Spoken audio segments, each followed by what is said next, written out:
রাদিয়াল্লাহু তাআলা আনহু এই তাফসীর করতে গিয়ে ইমাম শাফিঈ রাহমাতুল্লাহ একটা হাদিস নিয়ে আসতেন। সেটা আবু বকর রাদিয়াল্লাহু আনহু তিনি বলেন, রাসূল করিম সাল্লাল্লাহু আলাইহি ওয়াসাল্লাম ইরশাদ করেছেন, তোমরা বেশি পরিমাণে পাঠ করো লা ইলাহা ইল্লাল্লাহ, লা ইলাহা ইল্লাল্লাহ, লা ইলাহা ইল্লাল্লাহ। তোমরা বেশি পরিমাণে লা ইলাহা ইল্লাল্লাহ পাঠ করো এবং ইস্তিগফার করো, তথা আল্লাহর কাছে ক্ষমা প্রার্থনা করো। ইবলিস বলতেছে, ইবলিসের কথা এখন থেকে ইবলিস বলতেছে, আমি মানুষকে গুনাহে লিপ্ত করে ধ্বংস করি, আর মানুষ যত গুনাহ করে সব কিছুর পরে যখন একবার পরে লা ইলাহা ইল্লাল্লাহ, আমি ইবলিস লা ইলাহা ইল্লাল্লাহর সামনে ধ্বংস হয়ে যায়। ইবলিস বলতেছে, আমি মানুষকে ধ্বংস করি গুনাহের মাধ্যমে, আর মানুষ তার প্রত্যুত্তরে লা ইলাহা ইল্লাল্লাহ দিয়ে আমাকে ধ্বংস করে দেয়। সুবহানাল্লাহ। এজন্য বলছি, বলেন লা ইলাহা ইল্লাল্লাহ মূল্য কত? কত মূল্য বলেন ভাই আমার? এজন্য বলছি কালিমা নিজে শিখুন, সন্তানগুলোকে কালিমা শিখান, ঘরের মধ্যে কালিমা জিকির চালু করে দেন, লা ইলাহা ইল্লাল্লাহ বেশি বেশি তেলাওয়াত করুন, এবং এর যে হাকিকত, অর্থাৎ লা ইলাহা ইল্লাল্লাহর হাকিকত, আল্লাহ ছাড়া কোনো ইলাহ নেই, আল্লাহ ছাড়া কোনো রাজ্জাক নাই, আল্লাহ ছাড়া কোনো খাওয়াওয়ালা দেওয়ালা নাই, আসেনি? না। আল্লাহ ছাড়া দেওয়ালা সুদ, সুদ দেয় না মুসলমান? বলেন রিজিক দেখে আল্লাহ, সুদ রিজিক দেয় না? না। খাইতে পারে কেন? সুদ খান। হ্যাঁ, আর হুজুররা কি করে? ছাত্রকে আকৃষ্ট করে কত টাকা, কত টাকা, মাসের কত টাকা, দাওয়াতের টাকা, এই আছে কেমন আমাদের সব পর্যন্ত বড় বাকি, কিন্তু এতটুকু স্বাভাবিক কমন চেস না যে হাল করে হারাম খাই, হারাম খাচ্ছি না হারাম খাচ্ছি সবাই, এটা শুধু আমি না, সবাই একই অবস্থা, সব একদিকে যায়। জুমাতের মসজিদ পরিপূর্ণ, সব ঠিক আছে, হুজুর যাই বলেন সুবহানাল্লাহ আলহামদুলিল্লাহ চলবে, কিন্তু বাড়িতে গেলে এর আমল চলবে না, আপনার কাছে চলবে না, চলবে না, চলবে না, বলেন চলবে না, চলবে না। নিজেকে শিক্ষা, নিজেকে চিনুন, আমি মুসলমান, এটাকে নিজেকে বুঝো, আমিও তো মুমিন, আমি তো মুসলমান। রিজিক দেন কে? আমি বলি না, এই সবাইকে বলি যত ভাত না খেয়ে থাকো মরিচ দিয়ে খাও, আমার গুস্ত খাওয়া দরকার নাই, হারাম খাবো না, পায়খানা খাবো না, দুধ খাবো না আমি, ওটা তো অর্থেও খারাপ, সুদ পড়ছেও খারাপ, সুদকে কিসের থেকে খারাপ? মানুষের মরচের সুদ খারাপ, এটা বিশ্বাস করুন। কারণ আমি তাই বলি, মানুষের মন খেলে আপনাকে একটি হারামের গুনাহ হবে, আর সুদ খেলে রাসূল বলেছেন ৭০টা গুনাহ হবে। নাউযুবিল্লাহ বলেন। এর মধ্যে প্রথম গুনাহ, একেবারে সবচেয়ে ছোট গুনাহ হলো আপন মায়ের সাথে জিনা করা। নাউযুবিল্লাহ। এটা বলেছে লা ইলাহা ইল্লাল্লাহ, আল্লাহ ছাড়া কোনো মাবুদ নাই, প্রতিটা ঘরে ঘরে জিকির চালু করে দেন। আমি বলি, ঘরে আপনি ঢুকছেন, সব সন্তানগুলোকে বলো লা ইলাহা ইল্লাল্লাহ পড়ো, সবাইকে বলতে একবার বললে কি উজু করে একবারে বললে তো লা ইলাহা ইল্লাল্লাহ। এই বাবা দিকে আস্তে আস্তে অর্থ শুরু করে দেন। দেখ, লা ইলাহা ইল্লাল্লাহ মানে হলো রিজিক দাতা কেউ নাই আল্লাহ ছাড়া, লা ইলাহা ইল্লাল্লাহ মানে হলো মওত দাতা কেউ নাই আল্লাহ ছাড়া, লা ইলাহা ইল্লাল্লাহ মানে হলো আমার হায়াতের মালিক আল্লাহ তাআলা, লা ইলাহা ইল্লাল্লাহ মানে হলো দুনিয়ার সবকিছুর মালিক কে? আল্লাহ। এটা শিক্ষা দান সন্তানকে, এটা শিক্ষা দান প্রিয় ভাই আমার। কালেমা কি জিনিস? কালেমা হলো মহান রব আল্লাহ তাআলার পক্ষ থেকে এমন একটি মন্ত্র, যে মন্ত্রের কারণে আল্লাহ তাআলা দুনিয়া সংরক্ষণ করেন, এবং আখিরাতেও আল্লাহ তাআলা এই কালিমার মাধ্যমে, কালিমার কারণে মুমিনদেরকে জাহান্নাম থেকে মুক্তি দিবেন। কিসের কারণে? কিসের কারণে? কিসের কারণে? কালিমার কারণে। কিসের কারণে? এই লা ইলাহা ইল্লাল্লাহর কারণে আল্লাহ তাআলা দুনিয়া সংরক্ষণ করেন, এবং এর কারণে আল্লাহ তাআলা আখিরাতেও একজন মুমিনকে, একজন মুমিন লা ইলাহা ইল্লাল্লাহ বলার কারণে কিয়ামতের দিন স্থায়ী জাহান্নাম থেকে, চিরস্থায়ী জাহান্নাম থেকে কোন না কোন একদিন আল্লাহ তাআলা তাকে মাফ করে জান্নাতবাসী করে দেবেন। সুবহানাল্লাহ। ভাইরা, আমরা বলছিলাম এই কালেমা হলো দুনিয়া সংরক্ষণের মন্ত্র। সাইয়্যিদুনা আনাস রাদিয়াল্লাহু তাআলা আন্না রাসূলুল্লাহ সাল্লাল্লাহু আলাইহি ওয়াসাল্লাম বলেন, لا تقوم الساعة حتى يقال في الأرض الله الله. لا تقوم الساعة حتى يقال في الأرض لا إله إلا الله. আল্লাহ নবী বলেছেন, শোনো হে মুমিনেরা, যতদিন পর্যন্ত এই দুনিয়ার মাঝে আল্লাহ আল্লাহ লা ইলাহা ইল্লাল্লাহ থাকবে, ততদিন আল্লাহ রাব্বুল আলামিন কিয়ামত সংঘটিত করবেন না। যতদিন আল্লাহ আল্লাহ থাকবে, লা ইলাহা ইল্লাল্লাহ থাকবে, ততদিন আল্লাহ তাআলা এই দুনিয়া ধ্বংস করবেন না। কিয়ামত মানে কি? আল্লাহ তাআলা সূরাতুল হজ্জে বলেন, ইয়া আইয়ুহান নাসু ইত্তাকু রাব্বাকুম ইন্না জালজালাতাস সাআতি শাইউন আযীম। হে ইমানদাররা, আল্লাহকে ভয় করো আর শুনে রাখো, ইন্না জালজালাতাস সাআতি শাইউন আযীম। কিয়ামত বড় ভয়ঙ্কর প্রলয়, বড় ভয়ঙ্কর প্রলয়। কেমন ভয়ঙ্কর আমি বলি, তাম পৃথিবীর মানুষ যদি ভয়ঙ্কর ভয়ঙ্কর সবাই যদি ভয়ঙ্কর বলে, এর চেয়ে কোটি গুণ ভয়ঙ্কর হলো কিয়ামত। আল্লাহ বলেন, ইদাশ শামসু কুবিরাত ওয়া ইদান নুজুমু কাদারাত ওয়া ইদাল জিবালু সুয়িরাত ওয়া ইদাল ইশারু উত্তিলাত ইদা যুলজিলাতিল আরদু জিলজালাহা ওয়া আখরাজাতিল আরদু আথqalaha ওয়া ক্বালাল ইনসানু মা লাহা।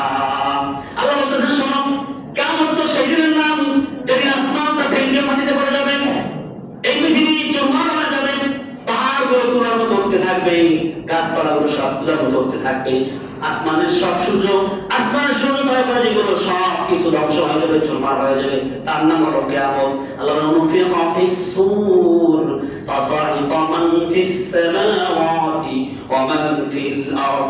যেদিন সিংহাসন ফুঁকে দেওয়া হবে, ফাসাইকা মান ফিস সামাওয়াতি ওয়াল আরদ, সব ধ্বংস হয়ে যাবে, তছনছ হয়ে যাবে, সব আসমানে পুরো এই মাটি পাহাড় পর্বতগুলো তুলার মতো উঠতে থাকবে। তার নাম হলো কিয়ামত। আল্লাহ বলেন, কুল্লু মান আলাইহা ফানি ওয়া ইয়াবকা ওয়াজহু রাব্বিকা যুল জালালি ওয়াল ইকরাম। সব ধ্বংস হয়ে যাবে, একজন বাকি থাকবেন, তিনি কে? আল্লাহ। এর নাম কিয়ামত, এর নাম কিয়ামত। আমি সমাজে বলি, কিয়ামত হলো পালা বদলের মহাপ্রলয়ের নাম। পালা বদলের মহাপ্রলয়ের নাম। তার মানে কি? দুনিয়ার পালা শেষ হবে, আখিরাতের পালা শুরু হবে, এর মাঝখানে যে ধ্বংসরূপ, যে ভয়ানক আগুন ধারণ করবে, পৃথিবী ধ্বংস হয়ে যাবে, এর নাম হলো কিয়ামত। এর নাম হলো কিয়ামত। প্রিয় ভাইরা আমার, এখন বলুন তো, আসমান থাকবে না শেষ হয়ে যাবে? জমিন থাকবে না, পাহাড় পর্বত থাকবে না, গ্রহ নক্ষত্র থাকবে না, আমি আর আপনি থাকবো না, রাজত্ব থাকবে না, ক্ষমতা থাকবে না, কিছুই থাকবে না। এবার আমার নবী বলেছেন, লা তাকুমুস সাআ হাত্তা ইউকাল লা ইলাহা ইল্লাল্লাহ হাত্তা ইউকাল আল্লাহ আল্লাহ। আমার নবী বলেছেন, কিছু থাকবে না, কিছু থাকবে না। তবে শুনে রাখো, ও দুনিয়ার মানুষ, ততদিন পর্যন্ত আল্লাহ তাআলা কিয়ামত দিবে না, ততদিন পর্যন্ত পৃথিবীতে আল্লাহ আল্লাহ লা ইলাহা ইল্লাল্লাহ বলার মতো ঈমানদার থাকবে। বলেন, কালিমার দাম কত? বলেন, কালিমার দাম কত? কিয়ামত যতক্ষণ হবে না, যতক্ষণ পর্যন্ত ঈমান থাকবে, ততক্ষণ কালিমা থাকবে। কালিমা আছে তো কিয়ামত হবে না।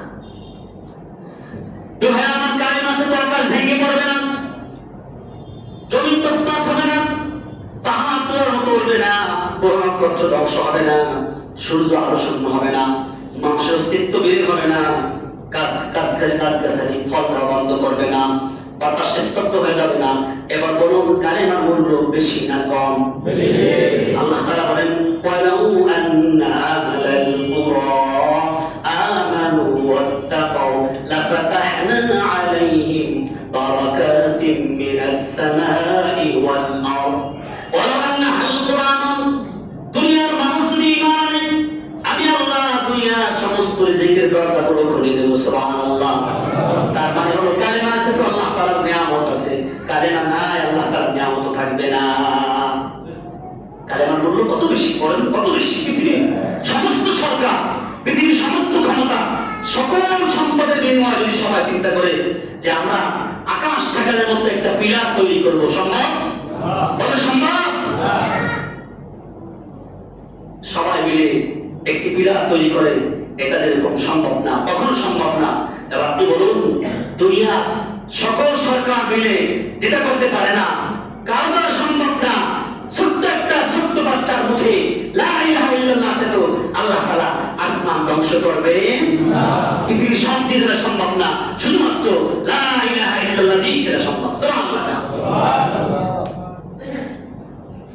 ভাইরা আমার, তার মানে আমরা বলতে পারি আকাশ ঠিকানোর মন্ত্র হলো লা ইলাহা ইল্লাল্লাহ। বলেন আকাশ টিকে আছে কিসের বিনিময়? তার মানে কি আকাশ টিকে আছে কথার বিনিময়, আল্লাহ ছাড়া কোনো ইলাহ নাই। কেন খাওয়াবে আল্লাহ তাআলা আমাকে? আপনাকে কি দরকার আছে আমাকে আপনাকে খাওয়াবে কেন? আল্লাহ রাব্বুল আলামিন রাসূল কারীম সাল্লাল্লাহু আলাইহি ওয়াসাল্লাম করেছেন, পৃথিবীর মানুষ শুনে রাখো, আল্লাহর কাছে যদি তামাম দুনিয়ার সমান, তামাম দুনিয়ার যদি সব অর্থ অর্থাৎ তামাম দুনিয়ার দাম যদি একটা মাছের দানা পরিমাণ হতো, আল্লাহ রাব্বুল আলামিন কোনো কাফেরকে একদম পানি পান করাতেন না। দুনিয়ার দাম আল্লাহর কাছে অনেক বেশি, হ্যাঁ অনেক বেশি, কোনো দামই নেই আল্লাহর কাছে, কোনো দামই নাই। এই যে দক্ষিণে বাতাস বয়ে যায়, এই বাতাস স্তব্ধ হয়ে যায়, যখন যদি বাতাস স্তব্ধ হয়ে যায়, কোন ইমামের কাছে কোনো মন্ত্র নাই, সরকারের কাছে কোনো যন্ত্র নাই বাতাস চালু করার। এই যন্ত্র আছে ছোট্ট বাচ্চা মুখে কালিমা লা ইলাহা ইল্লাল্লাহ। ইমাম সাহেবের মন্ত্র যেখানে চলে না, পৃথিবীর কোন যন্ত্র যেখানে চলে না, ছোট্ট বাচ্চা আপনার সন্তান, আপনার মেয়ে, আপনার ছেলে, আপনার বাকিটা যে আছে, তার মধ্যে যদি কালিমা চালু থাকে, এই বাতাস কোনোদিন বন্ধ হবে না, বাতাস স্তব্ধ হবে না। আকাশের সূর্য আলো দিবে তো লা ইলাহা ইল্লাল্লাহ থাকতে হবে, চন্দ্র আলো দেবে, চন্দ্রের কিরণ থাকবে, লা ইলাহা ইল্লাল্লাহ থাকতে হবে, গাছ গাছালিতে ফল দেবে, বিনিময়ে লা ইলাহা ইল্লাল্লাহ থাকতে হবে। আমার আপনার অস্তিত্ব টিকে থাকবে যদি লা ইলাহা ইল্লাল্লাহ আছে। তামাম পৃথিবীর অস্তিত্ব টিকে থাকবে কিসের বিনিময়ে? বলেন বুঝে আসছে ভাই? কিসের বিনিময়ে? লা ইলাহা ইল্লাল্লাহ বিনিময়। কোন মন্ত্র চলবে না, একমাত্র মন্ত্র লা ইলাহা ইল্লাল্লাহ। আর আপনি সন্তানকে লা ইলাহা ইল্লাল্লাহ বাদ দিয়ে কি শেখাচ্ছেন? মুসলমান কি শেখাও সন্তানকে? একটু চিন্তা করো। তুমি যেখানে পড়াও তোমার সন্তান কি শেখে? তুমি তো কোনদিন খবর নাও নাই। তোমার সন্তান শেখে হাতি বা টিমটি, তারা মাঠে বাড়াটি। তাহা একটা মিথ্যা কথা, জিন্দিগিতে কোথাও কোনো মানুষ মাঠে হাতি বা টিমটি পায় নাই। মিথ্যা শুরুই করছে মিথ্যা দিয়ে। ছোট্ট কবরটা পবিত্র, এটাই শুরু করছে মিথ্যা দিয়ে। আল্লাহ বান্দা তুমি তোমার সন্তানকে কি শেখাবা, কি শেখাচ্ছ? উচিত ছিল কি যে লা ইলাহা ইল্লাল্লাহর কারণে আল্লাহ তাআলা আকাশ টিকিয়ে রাখেন, যে লা ইলাহা ইল্লাল্লাহর কারণে আল্লাহ তাআলা জমিন টিকিয়ে রাখেন। তোমার সন্তান যে লা ইলাহা ইল্লাল্লাহর বদৌলতে তোমার সন্তান তোমাকে বাবা ডাকে। কি বলেছি বলেন তো? সন্তান বাবা ডাকে কেন বলেন তো? বলেন বলেন, সন্তান বাবা ডাকে কেন? আপনার সন্তান আপনাকে বাবা ডাকে লা ইলাহা ইল্লাল্লাহর বরকতে। জমিন টিকে আছে লা ইলাহা ইল্লাল্লাহর বরকতে। আসমান জমিন যা কিছু দেখে আমরা জানাই আমরা সব কিছু টিকে আছে লা ইলাহা ইল্লাল্লাহর বরকতে। আমি বলি লা ইলাহা ইল্লাল্লাহর বরকতে আমাকে আপনাকে আপনার সন্তান আমার সন্তান বাবা ডাকে। এই ব্যাখ্যা থেকে আমি সমানে ক্লাস করে এবং আগাম শিক্ষা দেবো ইনশাআল্লাহ। প্রিয় ভাইরা আমার, এই জন্য বলি সব কিছু বাদ দেন। একজন মুমিন হিসেবে আপনার দায়িত্ব হলো মিথ্যা, এটা আমার সন্তান শিখবে না। আপনার সন্তানকে আল্লাহ শেখান, আপনার সন্তানকে কালিমা শেখান, আপনার সন্তানকে চিনান ঈমান, আপনার সন্তানকে ইসলাম শেখান। আপনার দুনিয়াও কাজে রাখবে। দুনিয়াতে আল্লাহ তাআলা আপনার সন্তানের বিনিময়ে লা ইলাহা ইল্লাল্লাহ বিনিময়ে আসমান জমিন টিকিয়ে রাখবে। আবার আখিরাতেও আপনার সন্তান নাজাত পেয়ে যাবে। আন্দাজে কি পড়ায় না পড়ায়, কি অবস্থা, শিক্ষা ব্যবস্থা কত যে ওখানে বসে আছে তো ওই অপরের মানুষজন বসে আছে তো, এজন্য সমস্যা। বুঝছেন কোন পারে? আমরা শান্তিতে নাই তো, আমরা শান্তিতে আছি। হ্যাঁ, মুসলমান তো শান্তিতে নাই। এটা আল্লাহ বলছেন তোমার শান্তি থাকতেও না। মুসলমানের শান্তি এবার না পরকাল? বলেন মুমিনের শান্তি এবার না পরকাল? পরকাল হলো মুমিনের শান্তি, পরকাল হলো আমাদের শান্তি। এখানে আমাদের শান্তি নাই, এই খুঁজবে ও খুঁজবে, এটাই নেই। তো ভাইরা আমার, একবার রাসূল করিম সাল্লাল্লাহু আলাইহি ওয়াসাল্লাম ইরশাদ করেছেন লা তাকুমুস সাআ হাত্তা ইউকাল লা ইলাহা ইল্লাল্লাহ। যতদিন থাকবে লা ইলাহা ইল্লাল্লাহ, এর বিনিময়ে আল্লাহ তাআলা কতদিন আসমান জমিন টিকিয়ে রাখবেন। আমার আপনার এখন এটা শপথ নিতে হবে সন্তানকে হাঁটতে হাঁটতে শিখাবেন নাকি লা ইলাহা ইল্লাল্লাহ শিখাবেন? বলেন কি শিখাবেন? কি শিখাবেন? লা ইলাহা ইল্লাল্লাহ।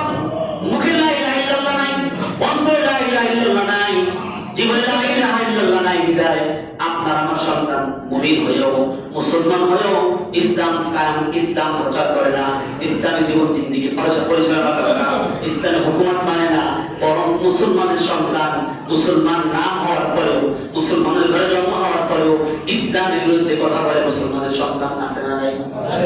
আছে না নাই? এমন কারণ হলো আপনি যে ছোটবেলা বিড়াল মানেন নাই। আমাদের গ্রামে একটা কথা আছে, বিড়াল মানতে হয় কোন রাতে?